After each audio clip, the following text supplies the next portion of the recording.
माता रानी ये वरदान देना, बस थोड़ा सा प्यार देना, आपके चरणों में बीते जीवन सारा, ऐसा आशीर्वाद देना। नमस्ते दोस्तों, मैं श्वेता स्वागत करती हूँ आप सभी का आपके अपने चैनल कथा और भक्ति में। आप सभी को गुप्त नवरात्रि की हार्दिक शुभकामनाएं। दोस्तों, आज गुप्त नवरात्रि का दूसरा दिन है। गुप्त नवरात्रि का दूसरा दिन माँ तारा को समर्पित है। आज माँ तारा की पूजा की जाती है। देवी तारा दूसरी बड़ी महाविद्या है। इन्हीं माँ काली का दूसरा स्वरूप भी कहते हैं। माँ तारा देवी नरमुंड की माला पहनती हैं और इन्हें तंत्र शास्त्र की देवी भी कहा गया है। साथ ही यह माना जाता है कि माँ तारा मुक्ति देने वाली देवी है। बौद्ध धर्म में भी माँ तारा की पूजा अर्चना को बहुत महत्व दिया गया है। मान्यता है कि भगवान बुद्ध ने भी माँ तारा की आराधना की थी और यही नहीं, गुरु वशिष्ठ ने भी पूर्णता प्राप्त करने के लिए माँ तारा की आराधना की थी। माँ तारा देवी के 3 स्वरूप हैं: उग्र तारा, एक जटा और माँ नील सरस्वती। तारा का अर्थ होता है तारने वाला, यानी पार कराने वाला। तारा देवी माँ ऐसी हैं जो आपको आपकी मुसीबतों से पार ले जाती हैं, इस भवसागर से आपको तार देती है। माँ सती के 51 शक्तिपीठों में एक शक्तिपीठ पश्चिम बंगाल के वीरभूम जिले में है, जिसे तारापीठ के नाम से जाना जाता है। यहाँ देवी सती की आंखें गिरी थी, जिस कारण माँ तारा को नैन तारा के नाम से भी जाना जाता है।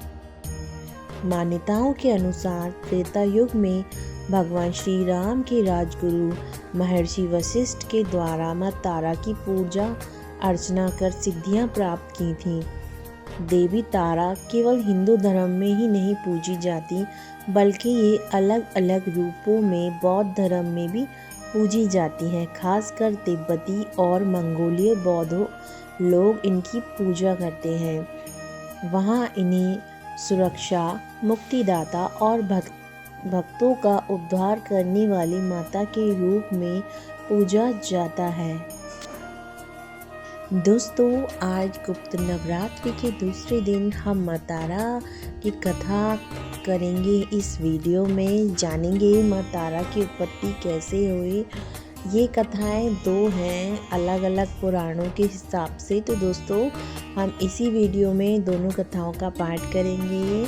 तो दोस्तों, चलिए कथा शुरू करते हैं। जय माँ तारा, जय माता दी। माँ तारा देवी की उत्पत्ति की कथा। माँ तारा देवी का जन्म मेरू पर्वत के पश्चिम भाग में चोलना नदी के किनारे पर हुआ था। हैग्रीव नाम के एक दैत्य का वध करने हेतु महाकाली ने नील वर्ण धारण किया था। महाकाल संहिता के अनुसार चैत्र शुक्ल अष्टमी को देवी तारा प्रकट हुई थी, इसलिए यह तिथि तारा अष्टमी कहलाती है और चैत्र शुक्ल नवमी की रात्रि को तारा रात्रि कहा जाता है। ऐसी मान्यता है कि भगवान शिव जी ने माँ पार्वती को बताया कि आदि काल में आपने भयंकर मुख वाले रावण का विनाश किया, तब से आपका यह स्वरूप तारा नाम से जाना जाता है। उस समय सभी देवताओं ने आपकी स्तुति की थी। आप अपने हाथों में खड्ग, नरमुंड, वार तथा अभय मुद्रा धारण किए हुए थी। मुख में चंचल जिह्वा बाहर कर आपने भयंकर रूप धारण किया था। आपका वह विकराल रूप देख सभी देवता भयभीत होकर कांप रहे थे। आपके विकराल भयंकर रूप को देखकर शांत करने के लिए ब्रह्मा जी के पास गए थे। रावण वध के समय आप अपने रौद्र रूप के कारण नग्न हुई थी तथा स्वयं ब्रह्मा जी ने आपकी लज्जा निवारण हेतु आपको व्याध चर्म प्रदान किया था। इसी रूप में देवी लंबोदरी के नाम से विख्यात हुए। तारा रहस्य तंत्र के अनुसार भगवान राम निर्मित मात्र ही थे। वास्तव में भगवान राम की विंध्यवत शक्ति देवी तारा ही थी, जिन्होंने लंकापति रावण का वध किया था। जय माँ तारा, जय माता दी। दोस्तों, ये थी माँ तारा से जुड़ी पहली कथा। अब सुनते हैं माँ तारा से जुड़ी दूसरी कथा।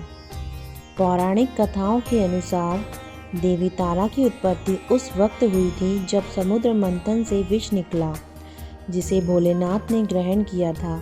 विष के कारण भोलेनाथ के शरीर में जलन पीड़ा होने लगी।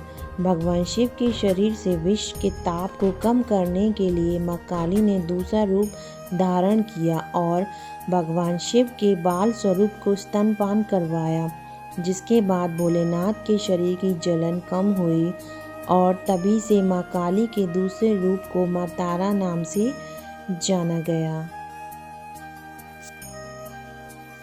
जय माँ तारा, जय माता दी। धन्यवाद दोस्तों, ये थी माँ तारा की उत्पत्ति की कथा। आशा है आपको ये कथा पसंद आई होगी। माँ तारा आप सभी का कल्याण करें, आपकी सभी मनोकामनाओं को माँ पूरा करें। कथा सुनने मात्र से भी माँ की कृपा सभी को प्राप्त होती है।